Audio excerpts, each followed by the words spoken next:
though it may well be, confronted with the sort of crime statistics which Jamal just gave you.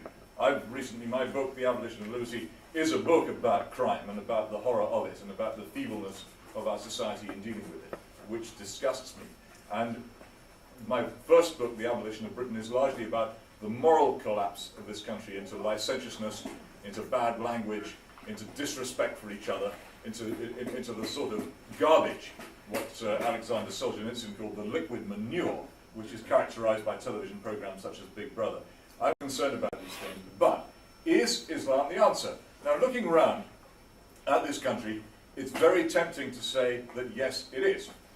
One does not see crime around the mosques. One does not see the sort of stupid, drunken, loutish misbehavior among Muslims which you will find terrorizing many of our cities on Friday and Saturday nights. That's not the problem. Islam doesn't have them. It offers us an example. It offers us, in my view, the example that religious belief, love for and respect for God, and the understanding that there is a moral code which we did not invent, which was provided for us and which we must obey ourselves, is a vital part of understanding. So, on those points of agreement, let me move forward to points of disagreement and criticism. I'm worried about Islam because it seems to me to embody in its practice, and I know that one can argue about the Quran, because one of the things about the Quran, it seems to me, I don't claim to have read it all, but I have obviously made some studies of it, is that it is often contradictory and difficult to decide for certain what it is saying about it.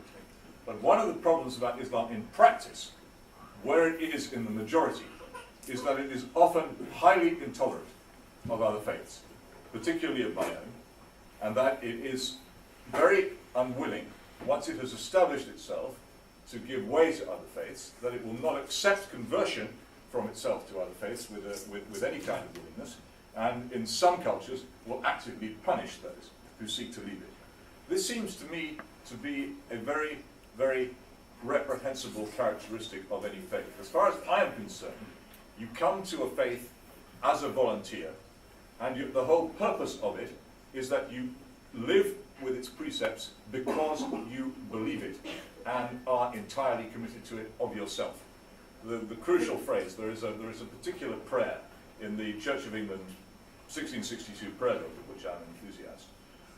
O God, who art the author of peace and lover of concord, whose service is perfect freedom. The freedom entailed being to obey a law which you understand and love because you know that it is good. Such a religion cannot conceivably survive or continue on the basis that if you leave it, you will be punished and quite possibly killed. It's wrong. It can't be right. And any religion which behaves like that in practice seems to me to be deserving of challenge by others of faith who think that faith is important, and I challenge it. Other aspects of Islam which are disturbing to the Western mind are evidenced in this room this evening. First of all, I see here a clear divide between the women and the men. They sit separately. And I see that the women cover themselves universally, although I am assured again and again by Muslims that this is not a compulsory thing. Now, I don't actually think that a religion which divides the sexes in a public place such as this, in a meeting where we're supposed to be discussing things, is necessarily one which is compatible with a society in which men and women, though different, are treated and should be treated fundamentally equally. And I would hope, and I imagine, that there's not one person in this room who does not believe that although the sexes are different, they are also equal, and that in recognizing the differences, one attains a certain equality. I find it, as I say, something which concerns me and perplexes me and makes me think, well, perhaps Islam is an ally, and perhaps maybe it is an ally which, if I travel along the road far enough, it will turn out to be an opponent. I raise these two particular points because they're ones which are most striking.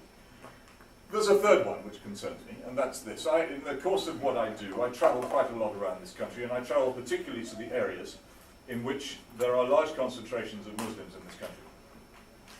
And I see in those areas small disturbing signs. And I will be interested to hear anybody here, and Jamal, reassure me on these things. In one case, this is in Bradford, There is a church in